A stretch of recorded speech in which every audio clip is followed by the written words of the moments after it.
Hello, everyone. It's a Thursday night, and I'm Diane. I'm host of a show called Shop with Diane, something that started about this time of year 6 years ago when we were locked down in the pandemic. And we've built such a lovely, lovely community of people that did a lot of shopping together as I showed people, maybe 20 or more products every week. We did over 200 shows showing you products, but life has turned very busy outside of the store for me as I've been providing care for my elderly parents. And so when I can, I do a shopping show, but otherwise I just come by and give you an update on what's happening in my life, what's happening in the business, what's happening uh, in places around the world, what's happening in Mother Nature. So I'm so happy that you'll be able to join us this evening. Um, if you're watching for the live presentation, we try to go on live at 7 p.m. Thursdays, and that's Eastern time. So if you're watching live, fantastic. Please use the comments section and say hello to me, to all the others that are watching. But many of you take a look at the show afterwards, after the live presentation for the replay. And we appreciate you doing that as well. Love to hear your comments um, after the show as well. We are streaming this live on Facebook on the Take a Hike and Take Two Boutique Facebook page, as well as the this evening on the Shop with Diane YouTube channel. So you catch us one of those two places. On Facebook, however, Facebook's changed some of their rules, and the video is only available for 30 days. So glad that you're being able to join us. Now, what do I have here? Mason jars.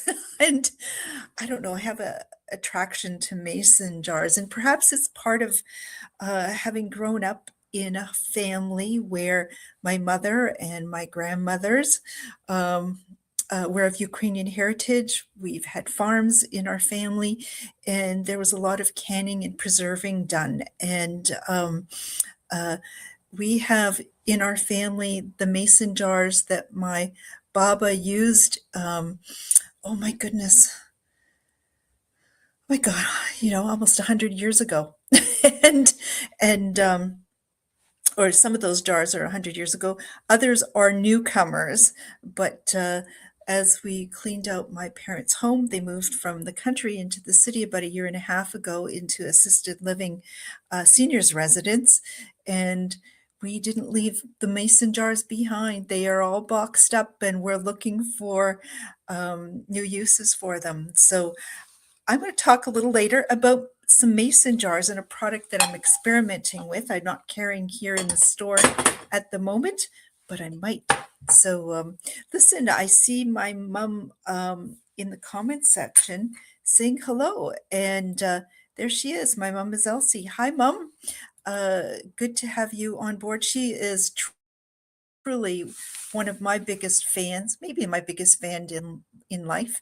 And I do the show Thursday nights for all of you, but also for my mom. It's a big part of her um, life since I started the show 6 years ago, but started the Take a Hike business almost 30 years ago. So, Tanner is saying hello to my mom, and how are you doing? Well, you two will have to connect and chat a little bit. How great to have you on board, Tanner.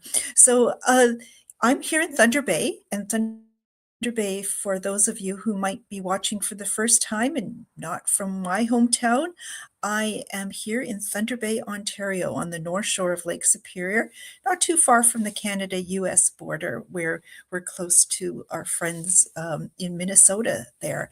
But people tell me, oh my gosh, Diane, and in the comments section, it's so great when people are commenting from other countries and other parts of Canada as well. So great to have you all on board. So today is June the 4th, 2026, and I scrambled to get here this evening to go live.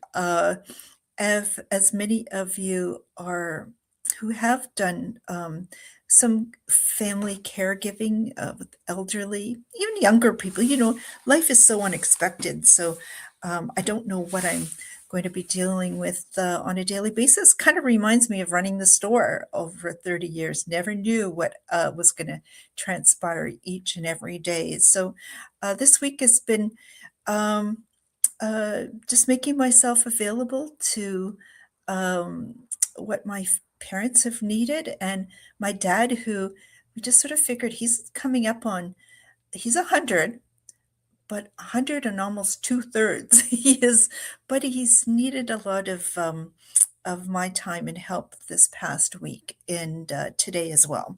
So I am pleased to be able to give him a hand and help him along. But that means I've set some of the other things that I have in life aside, such as prepping for a show like this. So I am flying by the seat of my pants. And any of your comments in there to add to the conversation is much appreciated.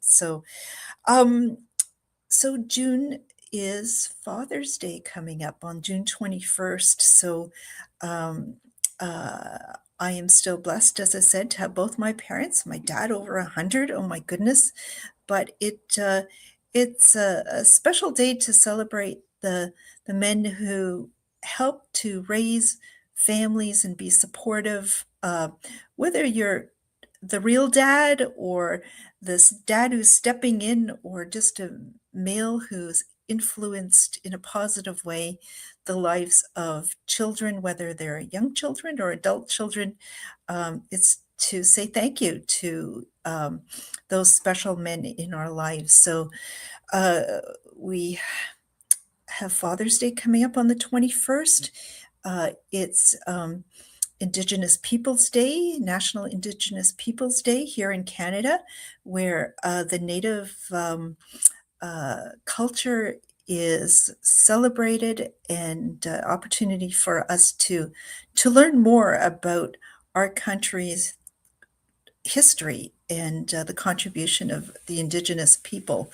So that's happening, and it's summer solstice here in summer solstice in North America. It is going to be the longest day of the year, meaning we have the most daylight of the year on June 21st.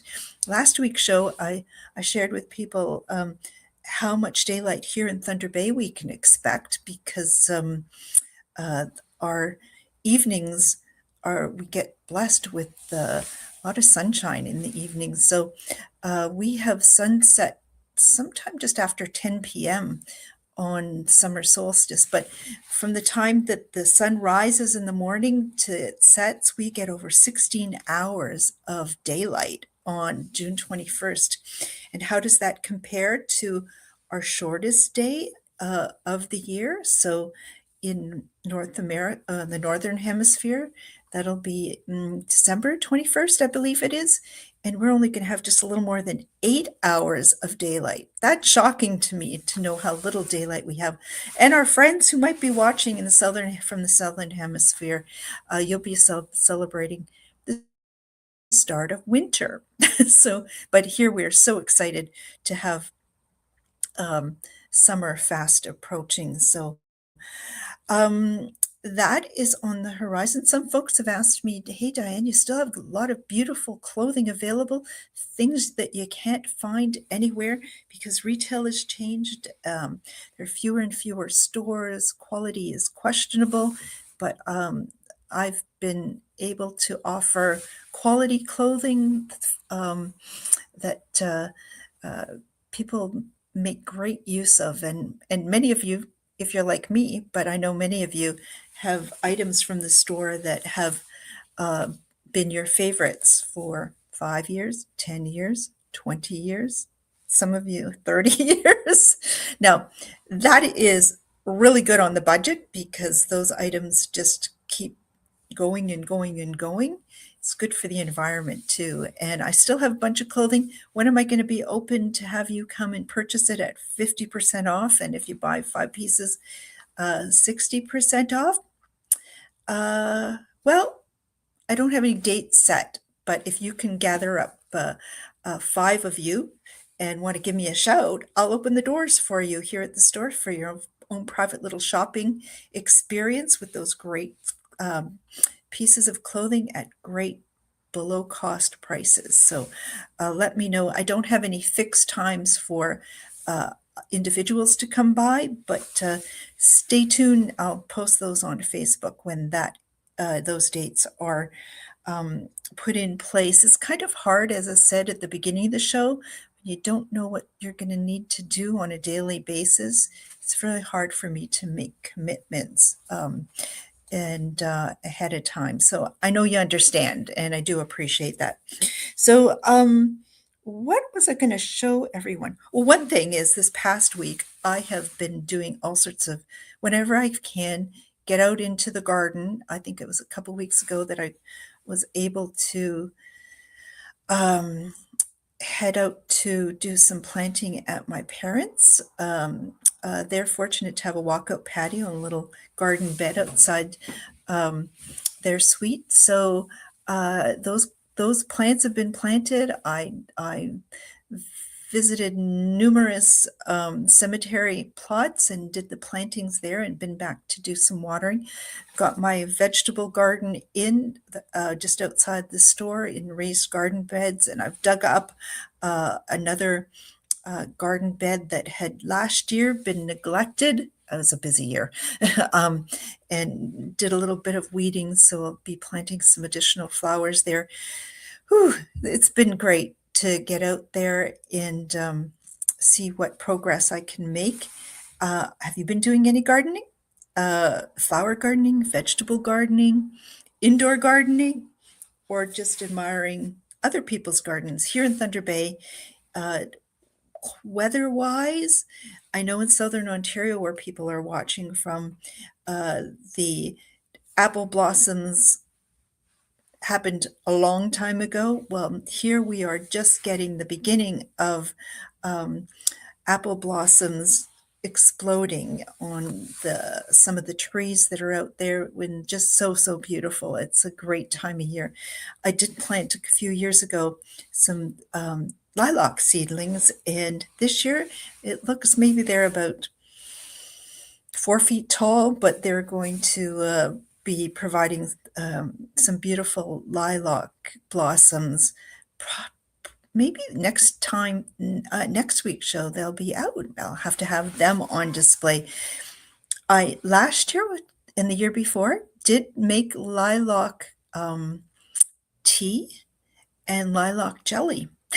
And which reminds me, in the past I've made dandelion jelly and some other things out of dandelions as a bit of a challenge, not just to myself, but to all of you. And it is that time of year coming up. So, and rhubarb season's begun. So somebody passed on a rhubarb custard pie recipe to me, said it's really great. So I'm going to try that in the next couple of days, and I'll let you know how that works out. So spring is sprung, and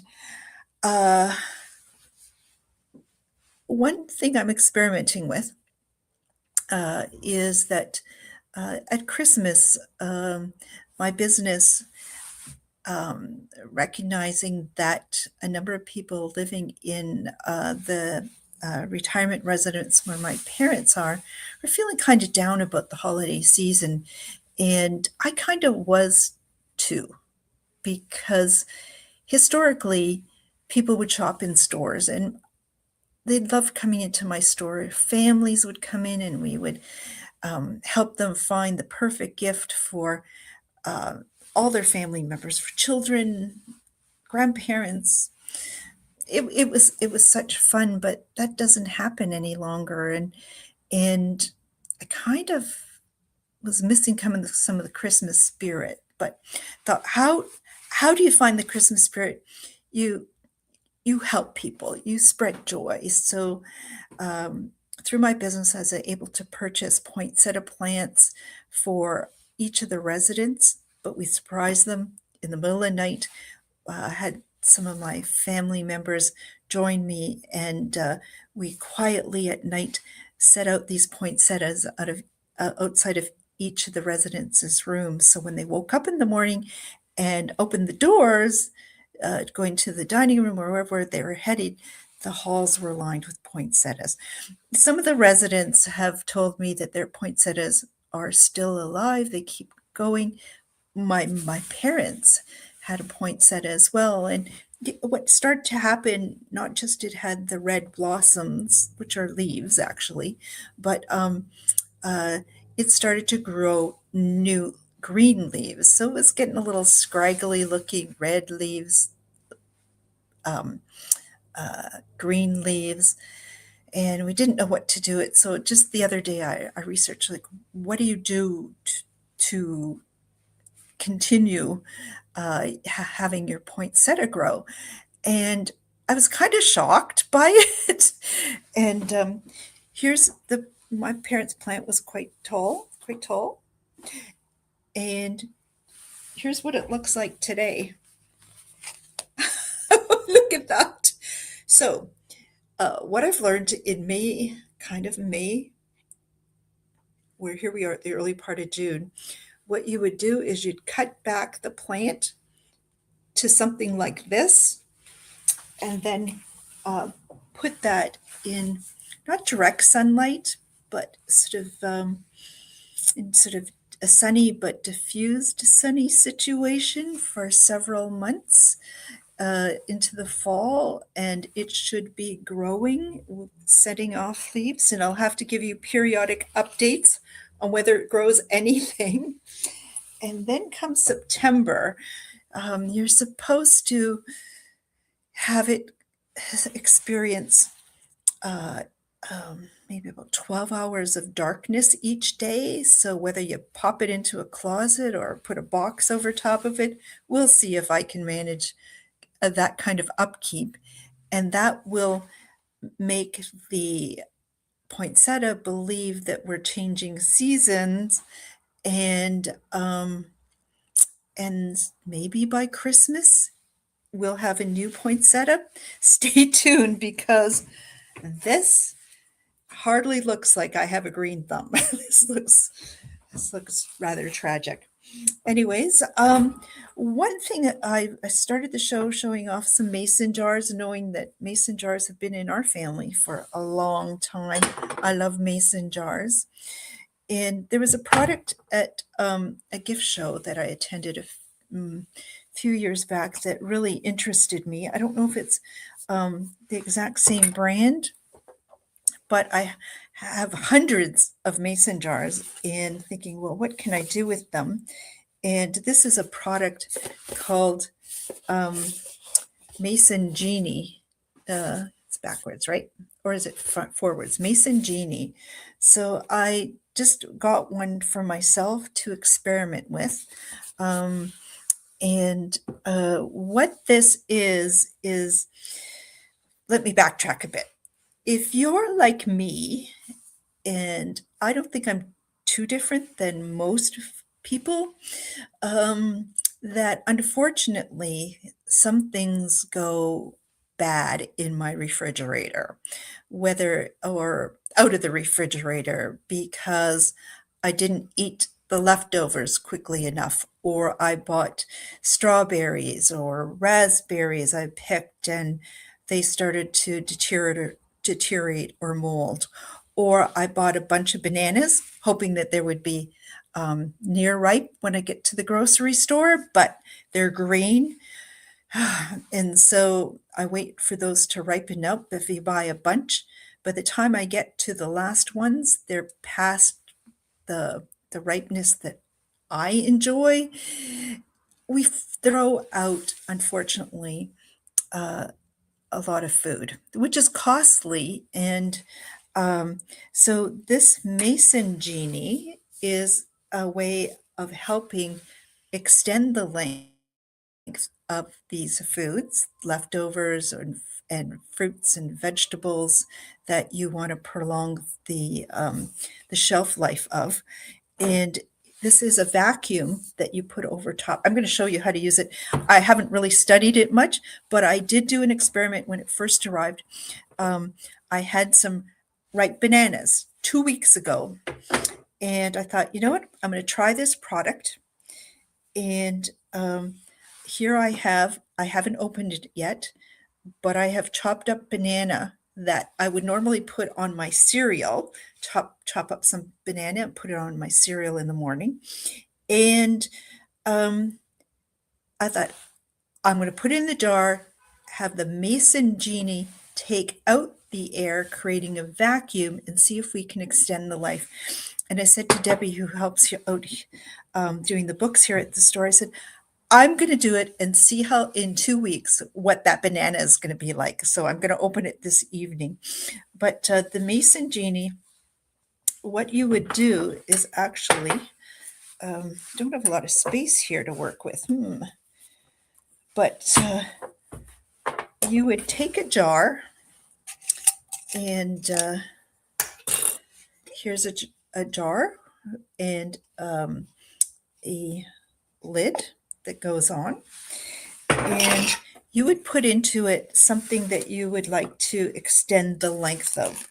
So I happened to be at the grocery store earlier today, and I was thinking I would do this little display. So we have some raspberries. They were on sale, and I thought, well, I'm going to put some raspberries in a jar, and we will see in a couple of weeks how they are. And let's see.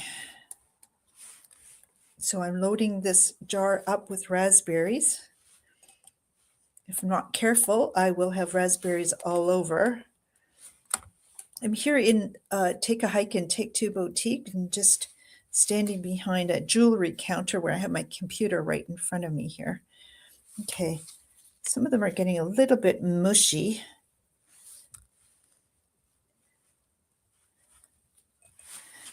My mom used to have such amazing raspberry patch, but so just so you know, they're grown in Mexico. I was careful of that. So here we have a jar with raspberries, and I am going to put the lid on it. And what you do here is, this will work for both wide mouth and narrow mouth jars. It's just a matter of switching here which size jar lid you'll be using. But I'm just going to put it on this. So you put it over top with the jar lid. So I've got the Mason Genie on top, the lid, raspberries in the jar, and I'm going to press a button on the top. I don't know if... And this will go up to 60 seconds and extract the air, most of the air from this, creating a vacuum. And then it'll automatically turn itself off. So where are we? 36, 37. So a little bit of time to go. And so we're going to suck the air out of here. So to me, what this would do is, when things are on sale, you can bulk up and preserve some of them. Now, it's not preserving like canning, because that's a process of vacuum sealing and sterilization and so on. I didn't sterilize this. I just put these in. So I'm going to remove this. And now we have this sealed up. And I'm hoping that in a couple of weeks, when I go back and check this, that they won't be moldy, and I will have raspberries that are just about fresh. So I'm just going to put this on It's not necessary, but just to make it look canned. Um, and there we go. Now, you recharge this, comes with a USB cable, so it can be recharged. I'm really interested in seeing how this works. And before I bring in some products into the store, I like to do some research, get feedback, because I want to stand behind the product. Also thought, what a great thing to be at vendors market with tons of mason jars, the good quality ones, and a mason genie, and showing people what you can preserve. So I am going to see after 2 weeks. Um, let's see, after 2 weeks, what the ripe bananas that are chopped up in here, what are they like? So let me see. Okay. It smells like banana. They're firm.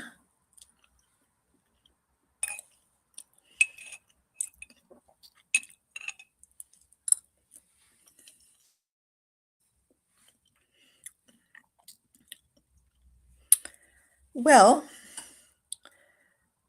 they're a little bit mushy after 2 weeks.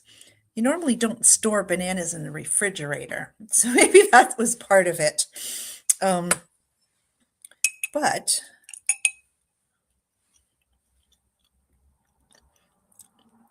that was my first experiment. It tastes like banana that you would have for baby food. That's what it tastes like at the moment. So, what's my verdict?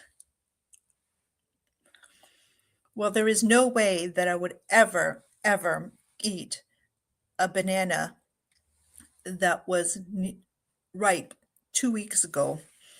I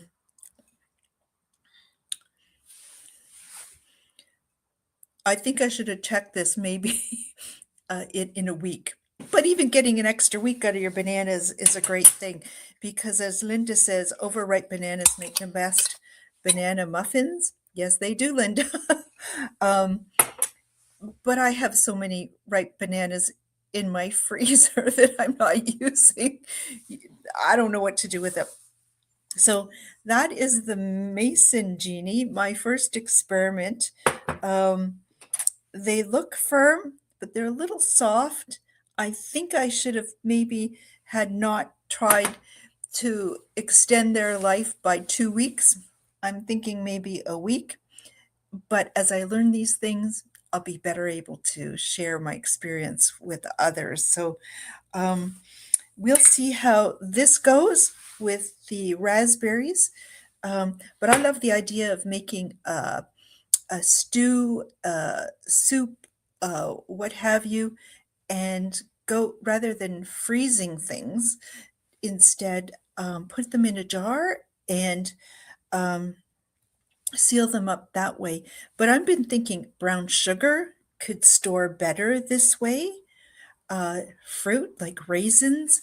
I don't use raisins very often, a little bit for baking, and usually when I go back to use them again, they're hard. But storing raisins and something like this, brown sugar, um, leftovers, and so on, I think the possibility of uh, saving food, saving money this way, and storing things attractively in jars in your fridge or in your cupboard, if it's dry goods, has a real appeal to me. So I wanted to share that with you. So, did you find that at all interesting? Could you see yourself using something like this, or someone you know? Please, in the comment section, do let me know. I am in talks with the supplier of these, and they don't make the price at wholesale um, attractive at all to the retailer unless you buy over 100 units of them. So I'm unlikely to buy 100 units of them on because what I take the risk. They get their money. I have the product and I take the risk. So I'll have to see if they're willing to come down on the numbers. But before I do place an order, wondering what sort of appeal something like this would have to you, my viewer. So in the comment section, if it interests you, please let me know. And, your feedback is really important because the MSM lotion, that the all natural pain relief lotion that is so popular now, because it's a product that I tested before placing my first order with the company.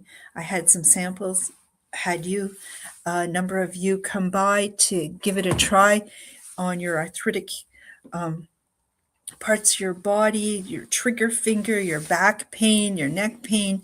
And what we discovered together is how very quickly, within minutes, you experienced a significant reduction of pain, or the pain disappeared altogether. You had increased mobility.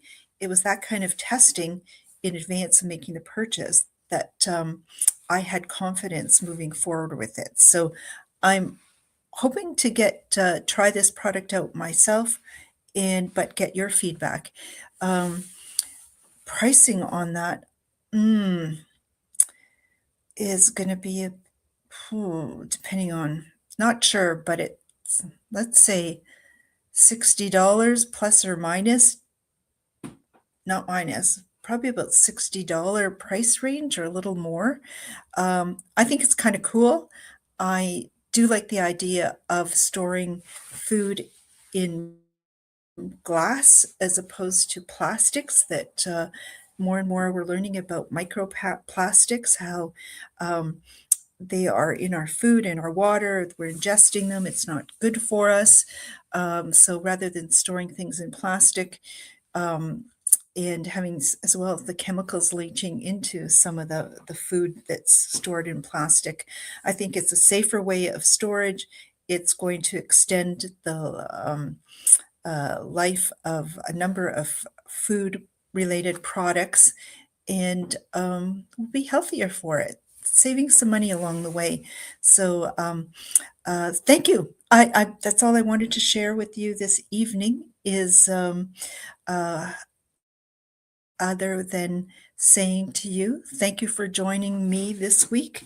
I'm hoping that monthly I can do a real shopping show, but it's very much dependent on what's happening in the lives of my family and family caregiving, as to whether I'll be able to make that kind of commitment to the show and to you. But I really do appreciate you coming together. And thank you, my mom, Elsie, and Tanner, and Linda, for making comments into the comment section during our live presentation. I do appreciate sending hearts and thumbs up. That really helps with the algorithms that Facebook has set up. And if the more likes and hearts posts get, the broader that they will distribute the post to our followers and others. So really do appreciate that. Everyone, enjoy the spring, summer-like weather that is ahead if you're here in the Northern Hemisphere. And Marianne is saying hello from Rossport. Hello, Marianne. It must be beautiful right there on the shore of Lake Superior. Rossport, such a beautiful little spot. Been there kayaking a couple of times when it was the location for the Rossport Sea Kayak Symposium that used to be held back when. So thank you, Mary Ann. Everyone, take care. Have yourself a wonderful week. Get out if you can. Get out picking dandelions, lilacs, digging in the garden, visiting garden centers, soaking up some sun. It's a wonderful time of year, and thank you very much. Take care, everyone. Bye-bye.